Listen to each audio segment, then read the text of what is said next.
మేము ప్రార్థన చేస్తాం, ఓకే, తప్పలేదు, కానీ మాకు లాభం ఏంటి? లాభం లేదా ప్రార్థన చేస్తే? నువ్వు ప్రార్థన చేసుకుంటే క్షేమంగా ఉంటావు, నువ్వు ప్రార్థన చేసుకుంటే శోధనలో పడకుండా ఉంటావు, నువ్వు ప్రార్థన చేసుకుంటే దేవుని కంచె నీ చుట్టూ ఉంటుంది, నువ్వు ప్రార్థన చేసుకుంటే నువ్వు ఆరోగ్యంగా ఉంటావు అని బైబిల్ చెప్తా ఉంది.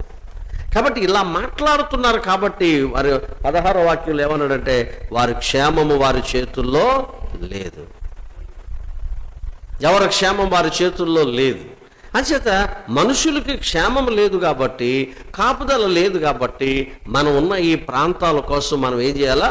ప్రభువా, నేనున్న ఈ ప్రాంతాన్ని క్షేమంగా ఉంచు నాయన.